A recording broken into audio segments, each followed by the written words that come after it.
es Uniminuto Radio, HJKU, en Bogotá en los 14:30 AM y en Colombia y el mundo a través de uniminutoradio.com.co. También en Facebook, Twitter e Instagram a través de @Uniminuto Radio.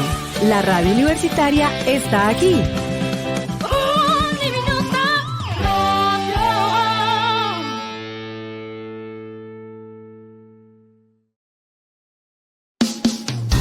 Uniminuto Radio presenta El Puente. Hola, ¿qué tal? Bienvenidos al Puente, un escenario donde se integran diversas voces. Un espacio de diálogo, creatividad y encuentro.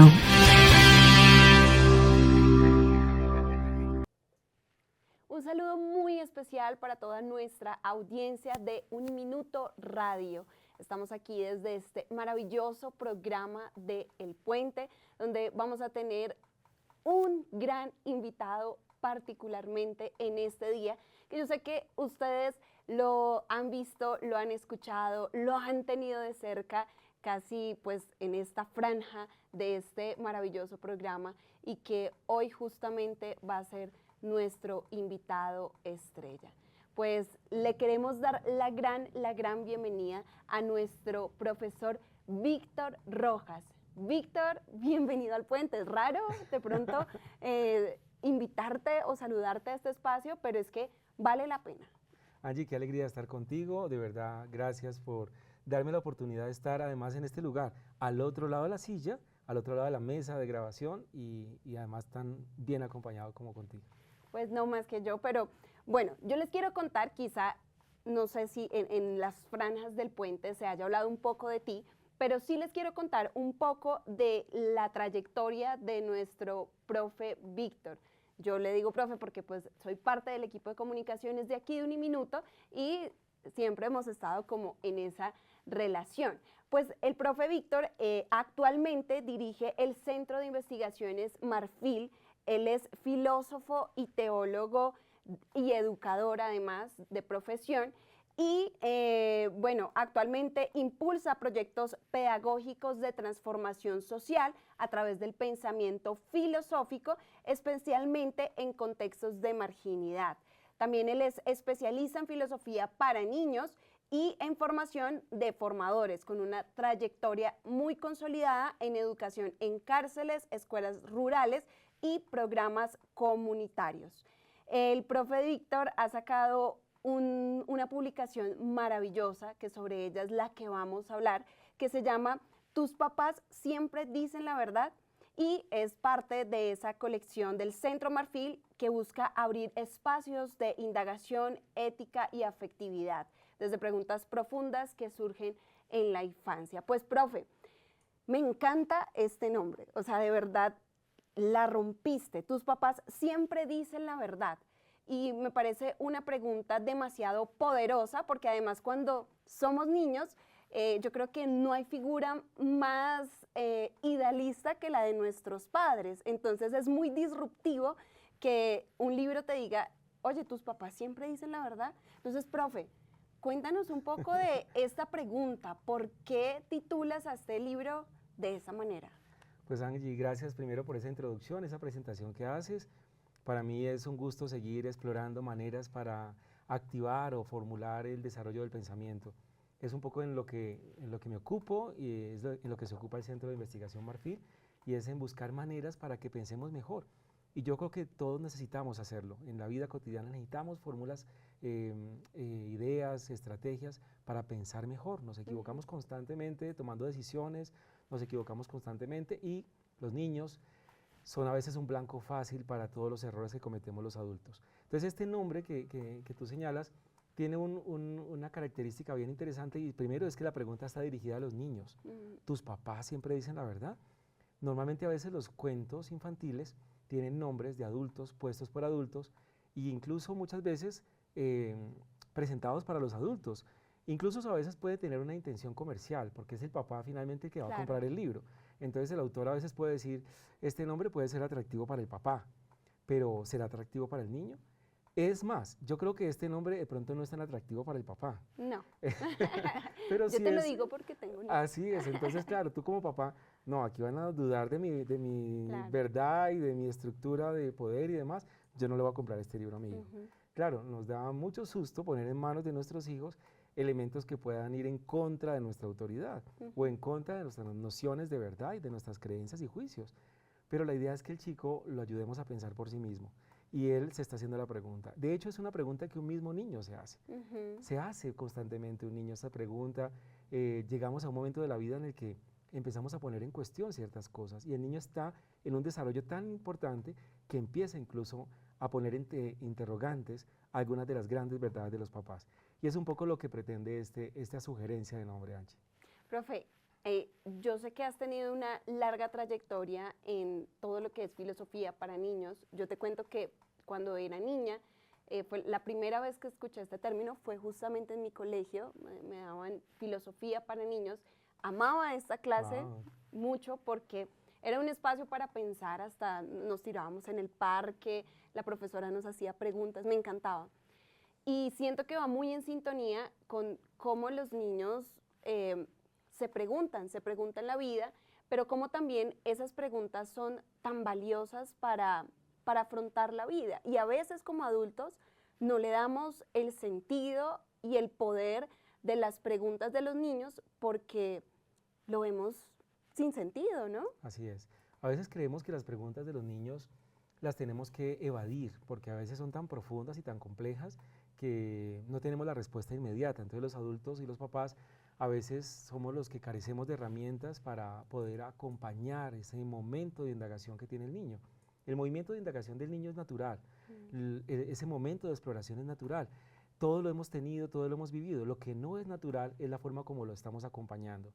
A veces es tan artificial que lo que hacemos es llenarlos de unos contenidos que cierran la posibilidad de la exploración autónoma, de ese movimiento mágico en el que él se interroga, pero que él investiga. Recordemos que la investigación parte de la pregunta. Y lo mismo pasa con la mente de los niños. Ellos están preguntando porque quieren saber, están investigando, están explorando el mundo. ¿Qué es? ¿Por qué? Y cuando les decimos algunos axiomas verdaderos o algunas frases como tienes que hacer esto y él te pregunta por qué, automáticamente nuestra respuesta muchas veces es un mecanismo de defensa, les decimos pues porque sí o porque yo lo digo y punto. Entonces esos mecanismos de respuestas no son los más favorables, no son los más pedagógicos, no siempre acompañan a la exploración infantil. Entonces lo que hacemos en Filosofía para Niños, afortunadamente tú tuviste una clase de Filosofía para Niños, no siempre todos los niños tienen esa oportunidad y no todos tienen recursos para explorar el pensamiento. Entonces, qué bueno que tengamos un profesor, un papá, que cuando el niño formule esa pregunta, te ayude a seguir explorándola. Después de la pregunta puede venir otra pregunta. Por ejemplo, ¿por qué lo preguntas? ¿Qué te genera curiosidad? ¿Qué crees que puede ser? Eso que estás queriendo saber, ¿qué te imaginas? Cuando tú le preguntas con otra pregunta, no estás evadiendo la respuesta, le estás ayudando a pensar. Y lo interesante aquí es ayudar a pensar, que los niños tengan herramientas para pensar mejor. Entonces, qué maravilloso encontrarnos con las preguntas de los niños, es algo fascinante. Así lo plantean muchos autores. Nosotros hacemos parte de una tradición filosófica muy interesante, entre ellos Matthew Lipman y Anchar, que son como los fundadores de un movimiento llamado Filosofía para Niños. Pero ya en la filosofía misma, en la tradición filosófica, muchos autores se habían preguntado y habían estado explorando sobre ese movimiento de la indagación infantil. Profe, en este ejercicio también de que los niños se pregunten, de hallar muchas respuestas en las preguntas, hay dos conceptos muy importantes que surgen como en esta dinámica y es el papel de la mentira y de la verdad en este desarrollo filosófico y moral de los niños. ¿Cuál es ese papel en esos dos conceptos en particular? Buenísima la pregunta y aquí entra un elemento muy fuerte y es lo que hemos considerado verdad durante siglos. La ciencia ha establecido unos criterios para determinar algo como verdadero, como bueno, como bello. Durante años la modernidad estableció unos cánones para hablar de lo bello, lo bueno y lo verdadero. Sin embargo, en la posmodernidad, un poco en el tiempo contemporáneo, hemos visto cómo esas grandes verdades se van rompiendo y los chicos ya no simplemente reproducen las grandes axiomas morales o las grandes verdades de forma científica. El mundo, la sociedad, no se siente tan satisfecho con eso que consideramos verdad y bien. De hecho, muchas de esas grandes verdades nos llevaron a catástrofes, a guerras mundiales. Por grandes verdades los pueblos se están enfrentando, por creencias, por ideologías. Entonces, hoy lo que sucede en la sociedad es una ruptura de esas verdades. Y eso está pasando en la infancia. La infancia está rompiendo ese cascarón de verdad que durante tiempo teníamos, incluso verdades de orden teológico, verdades de orden moral o verdades de orden científico. Y el niño no está convencido de eso, el niño se está encontrando con las redes sociales, se está encontrando con internet, se está encontrando con una serie de elementos que le hacen pensar de otra forma. De hecho, el mundo del niño hoy no es el mundo que antes ustedes, los que son viejitos como yo, tuvimos, y eran los amiguitos de la cuadra y seguramente la televisión que en ese momento se podía ver, que eran 2 canales. Hoy el niño tiene tantos canales, tiene tantas posibilidades que puede ver verdades de otros contextos culturales, ideologías de otros contextos. Ve series japonesas, ve series coreanas, ve otras cosmovisiones que le llevan a pensar la verdad, la moral, el bien de unas formas distintas. Entonces, qué interesante, no es cerrar el pensamiento para que el niño llegue a esta noción de verdad que yo tengo, sino que él pueda explorar por sí mismo el sentido y el criterio que tienen las verdades. Entonces, más allá de la discusión de si esto es verdadero o esto es falso, esto es bueno, esto es malo, lo que buscamos en Filosofía para Niños es ayudarlo a que él construya herramientas, criterios sólidos para encontrarse con esas verdades y por él mismo tratar de analizarlas e identificar el soporte de validez que ellas puedan tener. Que el mismo niño se encuentre con ellas, que cuando se encuentra con eso que te dijeron, y voy a poner un ejemplo del cuento, te dijeron que si tú decías mentiras, se te creciera la nariz, como Pinocho, o te dijeron que si no te lavabas los dientes, se te volvían amarillos. Entonces el niño piensa, pero espérate, yo he visto otros niños mentirosos, en Milo, por ejemplo, habla de su prima Laura, y Laura es muy mentirosa, y los dientes son blancos. Entonces, él está haciendo una deducción lógica, y esa deducción lógica está llevando a que cuestione una verdad, una creencia, un mito, y es el de los dientes o el de crecer la nariz. Entonces, eso hace que esos mitos, esas fórmulas que le hemos dicho a ellos, sean cuestionadas por la infancia. Entonces, ¿qué es lo interesante? ¿Que le digamos al niño que el papá es un mentiroso? No. Lo interesante es que el niño le ayudemos a desarrollar ese motor de preguntas y que lo ayudemos a explorar. Entonces, si eso es verdad, si eso no es verdad, ¿qué puede ser verdadero? Si los dientes no se te ponen amarillos, entonces, ¿qué puede ser la verdad? ¿Qué puede significar entonces decir una mentira? ¿Qué sentido puede tener decir o no una mentira? Más allá del mito de la nariz. Entonces, eso es un movimiento, el movimiento filosófico que quisiéramos explorar. Excelente, profe. Además que yo siento, o digamos que desde mi rol también de mamá, estos primeros años de vida de nuestros hijos, por lo menos hasta los 7 años, son demasiado importantes dentro de ese marco de creencias que ellos se construyen, dentro de ese marco de creencias que ellos van forjando. Y siento que el que ellos mismos se pregunten, el que ellos mismos se cuestionen y que vayan consolidando esas mismas respuestas, siento que ahí es donde se va forjando ese adulto.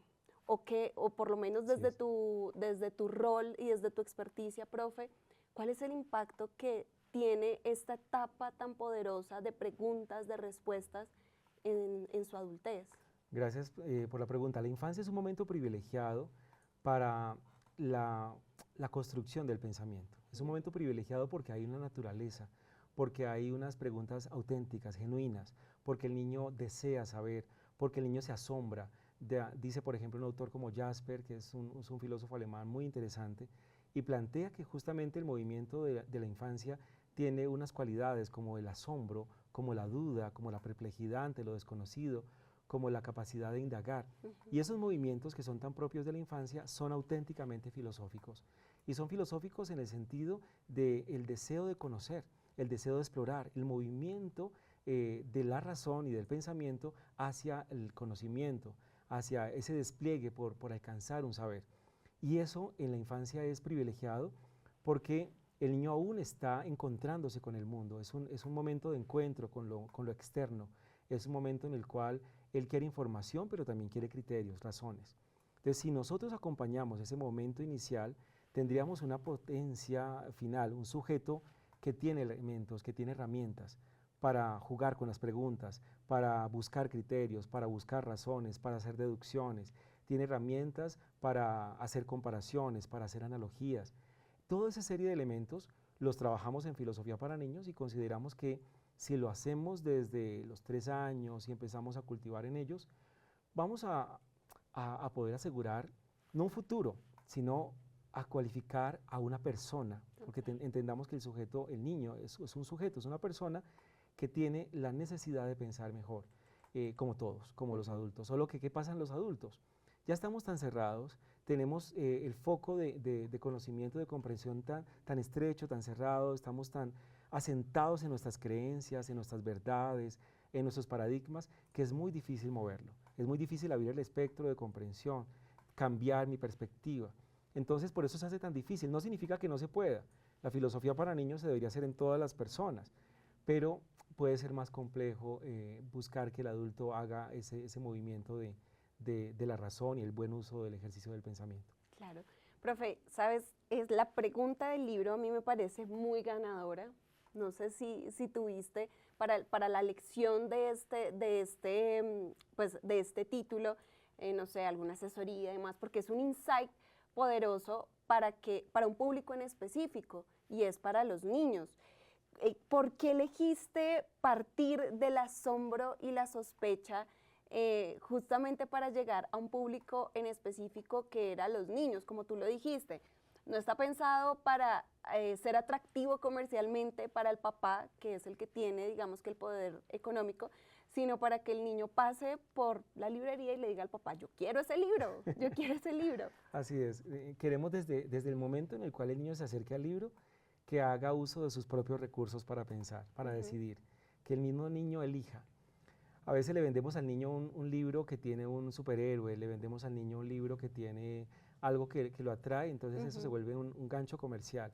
Pero aquí la pregunta es el gancho, porque la pregunta es algo que está cerca de él se la ha hecho, y aquí va a encontrarse con un cómplice que se llama Milo, y ese cómplice le va a ayudar a explorar esa pregunta por sí mismo.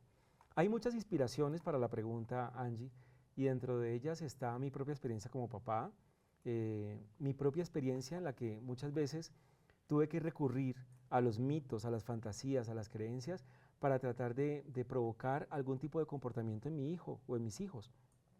Tú misma lo dices como mamá, que a veces entramos en crisis o en conflicto cuando el niño no quiere comerse la sopa o no quiere comerse la ensalada, o esos alimentos que nosotros creemos y sabemos que son tan importantes, la fruta. Entonces nos inventamos una historia. Entonces nos inventamos la historia de que le vamos a dar un premio, entonces empezamos a jugar con el conductismo, estímulo-respuesta. Nos inventamos una serie de historias para favorecer lo que buscamos y creemos que está bien. Y ojo, no quiero decirle a los papás que no está bien. Tenemos unas creencias y unos ideales de bienestar que por supuesto tendríamos que replicarlos o fomentarlos en nuestra infancia. Pero lo interesante aquí, tal vez el movimiento diferencial, es que aquí el niño va a encontrar la herramienta por sí mismo. No es la autoridad, no es la sanción, no es el premio, no es el castigo, hay otra vía. No quiero decir que yo no haya recurrido a esas otras trampas, claro, y justamente al haber recurrido a ellas me di cuenta, no funcionan. Claro. No funcionan, son engaños o son autoengaños. El niño fácilmente se encontrará con la verdad después de ese mito que no existió. Entonces, ¿por qué no buscamos otra manera? Y aquí lo que tenemos es otro recurso, otra vía, la vía del diálogo, la vía de la indagación, la vía de la pregunta. Así como mi experiencia como papá me inspira, también hay otros compañeros que con sus historias familiares muchas veces se han acercado, nos hemos sentado a tomarnos un café y han salido historias fascinantes que me han dicho, espérate, tengo que tomar nota porque lo que tú me dices puede ser un elemento importantísimo para un cuento que estoy escribiendo. Y aquí viene una amiga que quiero mucho que se llama Daira y su hijo se llama Nicolás, que tiene 5 años y Nicolás ha sido la fuente de inspiración. Yo creo que Milo es Nicolás, porque son las preguntas que Nicolás se hace, son esos movimientos de indagación que él se hace y explora. Entonces yo he tomado nota atenta de las historias de Daira y aquí hay muchos elementos de esa fascinación. Oye, profe, y hablando de este sujeto tan especial, este público objetivo, como diríamos pues los comunicadores, ¿te has encontrado o cuáles han sido ya las reacciones de algunos niños que hayan tenido acercamiento con este libro? ¿Cuáles han sido sus reacciones? ¿Qué han dicho? ¿Les ha gustado? ¿Se sienten identificados? ¿Cómo ha sido esa experiencia? Bueno, genial, lo hemos conversado mucho. Ha habido muchos niños que se han acercado al libro de varias maneras. Una de ellas ha sido también desde la ilustración. Una niña fue la que quiso dibujar, darle imagen, darle visual a las historias creadas, al cuento mismo. Entonces ustedes los que se van a encontrar con el libro van a ver ahí unas ilustraciones hermosas y quiero saludar a Mila, que se llama la autora, es una niña de 12 años y ella se encontró también con algunos elementos de la historia que le llamaron la atención y quiso graficarlos. Pero así como Mila, a algunos lectores les ha llamado la atención, por ejemplo, un elemento y es el que el niño te haga preguntas y te hable. A veces encontramos literatura infantil que nos narra una historia. Entonces, había una vez en un lugar muy lejano y entonces empezamos a escuchar la historia. Y el niño se encuentra con ella y genial, porque él se imagina la historia, se imagina las personas, pero suelen ser, había una vez en un lugar muy lejano. Entonces no es el lugar cercano, no es su cotidianidad, es otra historia. Que, insisto, no quiero validarla como negativa, es muy interesante esa literatura y nos ha ayudado muchísimo. Muchísimos cuentos ilustrados con historias fantásticas, cuentos de hadas, seguramente nos han inspirado mucho. Pero en esta ocasión, lo curioso era que los niños lectores se encuentran con un personaje como ellos que les habla de lo que les pasa a ellos, de lavarse los dientes, de la mascota que tienen, de la pregunta que le hizo el papá, de cuando se encontró con alguien que le habló de Dios. Todas esas cositas hacen parte de la cotidianidad y además Milo las cuenta como algo cercano y se las va contando al lector y le hace preguntas al lector para que el lector les responda. Entonces lo curioso de los niños cuando se encuentran con el texto es que quieren responderle a Milo. Yo recuerdo, por ejemplo, un niño en uno de los talleres que hacíamos en la que hay una parte en la que Milo le dice a los lectores que habla de las cualidades, si tú tienes cualidades. Y él dice que tiene muchas cualidades y destrezas y algunas de las cualidades tienen que ver con elementos físicos, como hacer piruetas. Y entonces le dice Milo a los lectores, ¿tú sabes hacer piruetas? Inténtalo. Y recuerdo un niño lector que cuando vio esa parte, inmediatamente se tiró al suelo y se paró en la cabeza queriendo mostrarnos de qué forma él le respondía a Milo diciéndole cómo hace piruetas. Entonces el cuento genera una interacción interesante entre el lector y es un poco lo que le ha llamado también la atención a los niños, que aquí pueden tener como un diálogo con el autor. Bueno, profe, pues este libro es parte de la colección del Centro Marfil y tú has creado una metodología con enfoque SIG, que esto quiere decir contemplar, indagar y celebrar. Y celebrar, sí. Así es. ¿Cómo se articula esta publicación con esta metodología? Y explícanos un poco sobre esta metodología. Bueno, pues es una metodología que hemos ido creando en el Centro de Investigación Marfil, inspirados en la metodología de la comunidad de diálogo. La comunidad de diálogo es una metodología formulada por autores como Matthew Lipman, que ya hablaba de él, y Anne Margaret Char, quienes fundan todo este movimiento llamado la filosofía para niños. Y ellos implementan unas maneras para que los niños generen este movimiento de asombro, de curiosidad y de pregunta a través de un ambiente que favorezca eso llamado la comunidad de diálogo, que es un entorno muchas veces circular, muy horizontal, en el que los niños se encuentran con otros niños y empiezan a explorar por sí mismos significados y sentidos. Esta manera de generar comunidades se ha trabajado en aulas, se ha trabajado en muchos espacios, modificando incluso la educación tradicional. Nosotros en Marfil la quisimos investigar un poco, pero como el enfoque de Marfil ha sido el trabajo con comunidades y contextos vulnerables, nos encontramos con que habían que matizar, había que adaptar la experiencia de la comunidad de diálogo. Y un componente que nos inspiró mucho era hacer de la comunidad una experiencia, de esa sesión, de ese día, cuando teníamos la oportunidad de trabajar con los niños una lectura, hacer de ese día una experiencia al orden de experiencias estéticas, por ejemplo.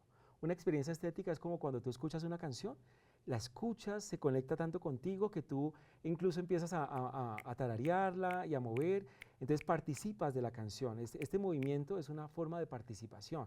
Entonces contemplas, la escuchas, la indagas porque dices qué es lo que quiere decir esta canción cuando dice, pero después celebras, es decir, te conectas con ella. Esos tres movimientos de contemplar, indagar y celebrar es una experiencia o son los elementos que algunos autores plantean que pueden ser los que configuran la experiencia de orden estético, como cuando vas a ver una película cine. Tú la ves, te conectas, la contemplas, pero después dices qué fue lo que pasó ahí y por qué este hizo tal cosa. La indagación empieza a aparecer y esa indagación te lleva a explorar y a comprender, pero después te quieres meter en la película y entonces eso significa celebrar. Pues esos tres movimientos los trabajamos en Marfil con los materiales que hacemos y en esta ocasión lo que buscamos hacer con Milo o con este cuento de tus papás siempre dicen la verdad es que el niño lo contemple, pero también a partir de contemplar, que es leer, que es comprender, comprensión de lectura, también indague, entre a formular preguntas y a cuestionar como Milo, y después no solo se quede ahí, sino que lo interiorice. Haga un ejercicio de participación en la que las preguntas de Milo son también las preguntas de él, y esos movimientos reflexivos filosóficos sean también los de él. Entonces celebrar es acontecer, celebrar es cuando yo participo, cuando me vinculo, como cuando me invitas a la fiesta o al almuerzo y vamos, y compartimos, y somos los dos haciendo de ese momento un momento único.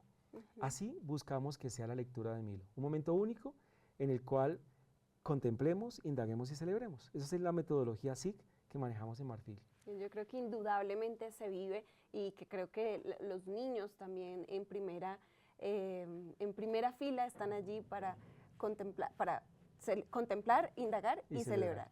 Profe, tú llevas muchos años en este mundo de la filosofía para niños. Cuéntanos un poco de cómo has visto la transformación y el impacto de filosofar en los niños. ¿Qué transformación quizá tú has visto en el pensamiento de los niños? Y sobre todo, yo ahorita te preguntaba un poco como qué impacto es el que puede causar la filosofía para niños cuando se vaya forjando esa persona adulta. ¿Cómo has visto tú este impacto en las infancias? Yo creo que he visto el impacto en dos vías, en las infancias y en quienes acompañan las infancias. Porque a veces el movimiento de transformación se tiene que dar en esas personas que acompañan las infancias, porque ellos son quienes finalmente ejercen un rol de cuidadores, de papás, de guías, de formadores, de pedagogos hacia esas personas que queremos formar y cuidar.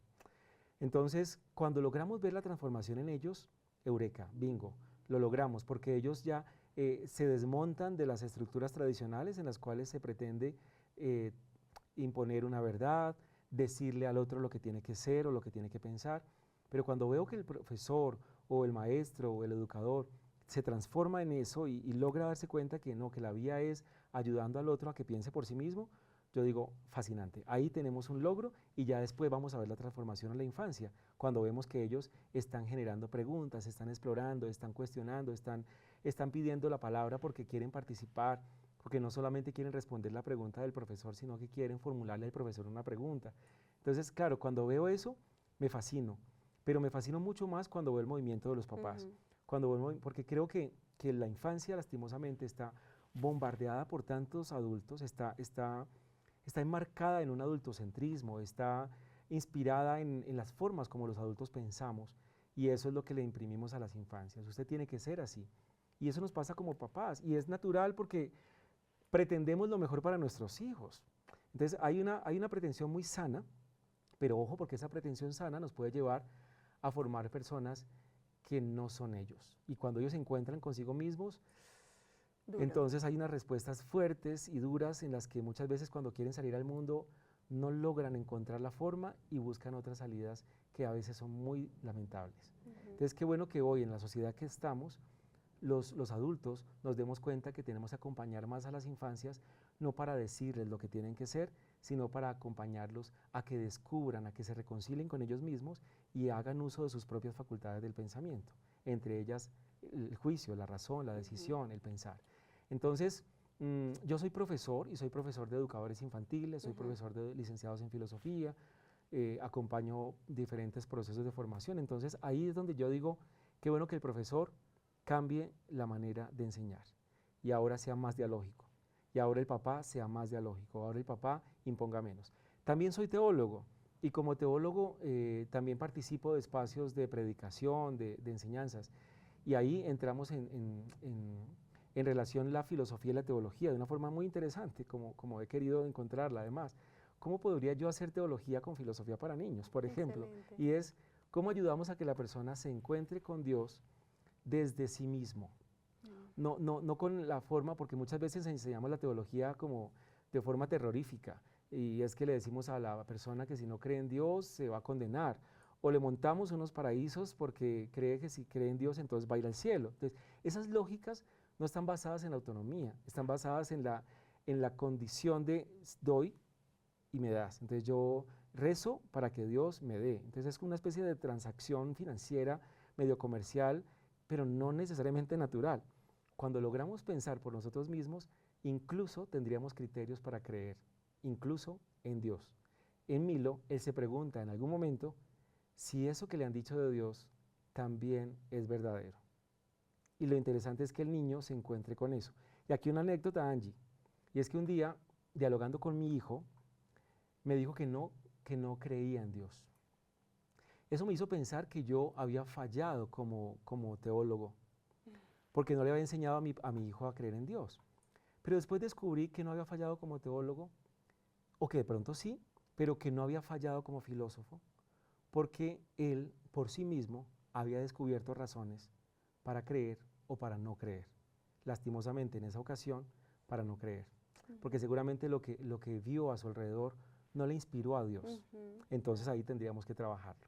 ¿Qué hago? ¿Le impongo la fe o le ayudo a descubrirla?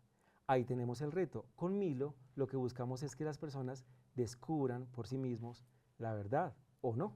Eso me parece poderoso además porque los papás siempre estamos en ese rol de imposición, de como la tradición lo dice, tienes que hacer esto, como la tradición lo dice, tienes que creer en esto, y realmente creo que esta es una alternativa muy poderosa para que nuestros hijos, para que los niños y en su momento también los jóvenes encuentren por sí mismos las respuestas. Me parece demasiado poderoso. Oye, profe, tú has estado también en espacios como cárceles, lugares marginarios, barrios periféricos, y has hecho una labor muy fuerte allí desde la filosofía. ¿Cómo encuentras esa relación entre estos lugares y también qué ha cambiado para ti en tu pensamiento como filosófico? ¿Qué has encontrado en estos lugares en específico desde esa labor que tienes como filósofo, pero también como educador y como teólogo? Bueno, así es. Hay una inspiración muy fuerte en el tema social. Seguramente también tenga que ver con raíces familiares. Mis papás les encanta ayudar a la gente, mi mamá se desvivía por colaborar a los vecinos, mi papá lo hace permanentemente. Así que yo creo que hay razones también históricas y familiares por el sentido social. Pero también hago parte de una obra social llamada El Minuto de Dios, en la que llevo más de 25 años, y hay un sello muy importante en mi formación y es el servicio. Y Marfil hace parte de la organización El Minuto de Dios y lo que hace es prestar todo un trabajo filosófico hacia contextos vulnerables, porque creemos que son contextos que no han tenido la oportunidad de ser acompañados para pensar mejor. Muchas veces son contextos en los que han sido también acompañados para el asistencialismo, porque creemos que ellos carecen, entonces llegamos a llenarlos de herramientas, llenarlos de cosas materiales, llenarlos de recursos, pero tal vez lo que tenemos que hacer con ellos no es llenarlos de nada, sino ayudarlos a desarrollar sus propias facultades, generar con ellos un movimiento de creatividad social. Entonces ahí nos hemos encontrado con muchas personas que lo vienen haciendo, así como está la inspiración del minuto. Hay unas personas como José Barrientos, que trabaja el tema de la filosofía en cárceles, o Angélica Sátiro, que trabaja la ciudadanía creativa, que en lo personal han sido muy inspiradores para que en Marfil trabajemos con esos contextos. Por ejemplo, en el caso de cárceles lo hacemos desde el enfoque de la filosofía estoica, que tiene todo un sentido muy importante para el uso del pensamiento, de la razón, y para un ejercicio de educación, diría yo, o ayudar a manejar las emociones. Muchas de las personas en privación de libertad viven en la ansiedad, en el agobio y en el sufrimiento por la misma situación que viven. Y lo que hace la filosofía es ayudarlos a tener herramientas para reconciliarse con su vida, para generar movimientos incluso de aceptación de su propia realidad y generar incluso un movimiento fuerte de criticidad hacia la vida que quieren tener. O el movimiento de la ciudadanía creativa con contextos vulnerables, lo que hacemos es ayudar a que las personas forjen capacidades de reconstrucción de sus propios modelos de vida para que por sus propios recursos, incluso generando diálogos entre ellos, puedan cambiar las maneras como viven. Esto lo hemos hecho con organizaciones, con fundaciones, con cárceles como los Centros Penitenciarios de Colombia, IMPEC, o centros de menores infractores como El Redentor, que en Marfil fue un foco de inspiración desde hace cerca de 18 años. Entonces, para nosotros el trabajar con esos contextos tiene mucho sentido porque nos ayuda a darnos cuenta que la filosofía tiene otros lugares, que no han sido naturales. Estas personas no han tenido la oportunidad de tener una escuela, un colegio, entonces qué bueno que podamos trabajar con ellos para ayudarles a generar las capacidades del pensar. Profe, Centro Marfil, yo siento que brilla por tus poros y hay una chispa muy especial, muy seguramente, en ese propósito que tienes aquí en este mundo y sobre todo desde esos roles que tú tienes. ¿Cómo combinas o cómo crees que le estás aportando a este proyecto y obviamente a la sociedad, porque es un proyecto social, desde tu rol como filósofo, como teólogo y también como educador? Centro Marfil es un centro que ha sido construido durante muchos años, ya estamos cerca de los 20 años, y en ese tiempo lo que hemos hecho ha sido ayudar a construir maneras didácticas, pedagógicas, lúdicas, para que el desarrollo del pensamiento crítico, creativo y cuidadoso sea efectivo en contextos vulnerables y que genere en las infancias, en los contextos de ciudadanía, nuevas y mejores formas de vida. Lo que hemos visto es eso, y lo hemos hecho con practicantes de diferentes carreras, lo hemos hecho incluso con diálogos con otras universidades, y Marfil hoy se ha ido fortaleciendo gracias a la participación de muchos compañeros de diferentes disciplinas, trabajo social, psicología, teología, comunicación social. Tenemos practicantes de diferentes carreras permanentemente y cada uno de ellos suma, aporta. Y ahí vamos armando un muñeco llamado Marfil, que es un acrónimo de la palabra marginalidad y filosofía, y lo que hace Marfil es seguir investigando y tratando de buscar recursos, maneras como estas, como las de Milo, que esperamos salgan más libros, para que los papás, los profesores, la gente del común mejore las formas de pensar. Bueno, eso me parece poderoso. Bueno, profe, yo creo que para ir ya cerrando un poco, ¿qué retos, qué desafíos crees que tienes al proponer esta práctica de filosofar en un país como Colombia? ¿Qué retos son esos que tenemos? Bueno, pues hoy estamos en 2025 y seguramente cuando veamos esta grabación dentro de algunos años nos sorprenderemos porque nos tocó una época y una era bastante interesante. Nos tocó vivir una pandemia, nos tocó vivir el florecimiento de la inteligencia artificial, nos tocó vivir el desmonte de unas estructuras geopolíticas muy fuertes y en este momento histórico no podríamos seguir siendo los mismos y no podríamos seguir educando de la misma manera y no podríamos seguir generando las mismas formas como tradicionalmente hemos aprendido y hemos educado.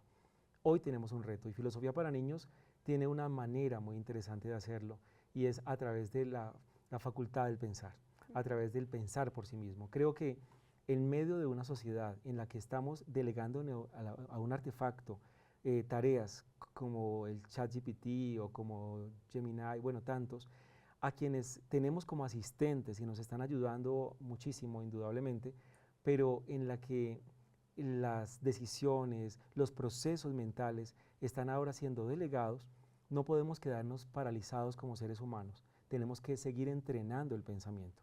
Y hoy un reto es entrenemos más el pensamiento.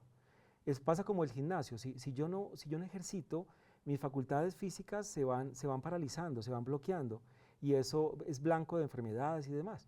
Lo mismo pasa con el pensamiento. Si no lo entrenamos, seremos blancos de decisiones de otros tantos que finalmente nos van a manipular y van a hacer de nosotros la sociedad que ellos quieren. Pero ¿tú quién quieres ser? Entonces, qué bueno que hagamos uso del pensamiento y que busquemos más gimnasios filosóficos para pensar mejor. Me encanta entrenar el pensamiento, qué mensaje tan poderoso y sobre todo, qué publicación tan grande le estás dando hoy a nuestro futuro, a los niños que hoy están creciendo. De verdad que es demasiado amplio, es demasiado valor el que se le está dando a través de esta publicación.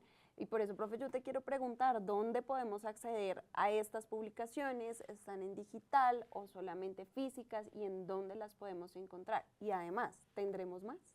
Claro que sí, vienen más, por ahí se están cocinando otras tantas, pero por ahora tus papás siempre dicen la verdad, que vamos a mostrarlo para que los que nos siguen en redes sociales puedan ver el libro.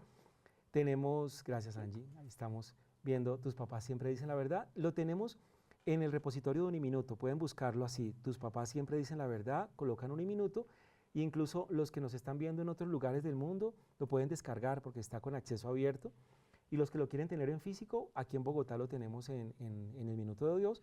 Nos pueden nos pueden buscar como Marfil Centro de Investigación, Marfil Centro de Investigación en Instagram, Marfil Centro de Investigación en YouTube, Marfil Centro de Investigación en Facebook. Y ahí nos pueden contactar para hacerles llegar el libro en físico. Además que las ilustraciones están hermosas. Todo. Ahí estaba Mila, la chica ilustradora que hizo un trabajo hermoso, fascinante. Qué lindo, profe. Pues gracias por estar en este espacio, que es tu espacio, el del puente, y obviamente el espacio de todos. Realmente nos hemos ido con muchas enseñanzas que nos van a aportar muchísimo. Así que muchas gracias, y también muchas gracias a todas las personas que se conectaron aquí en Uniminuto Radio. Muchas gracias. Esta es Uniminuto Radio, HJKU, en Bogotá en los 14:30 AM y en Colombia y el mundo a través de uniminutoradio.com.co. También en Facebook, Twitter e Instagram a través de @Uniminuto Radio. La radio universitaria está aquí.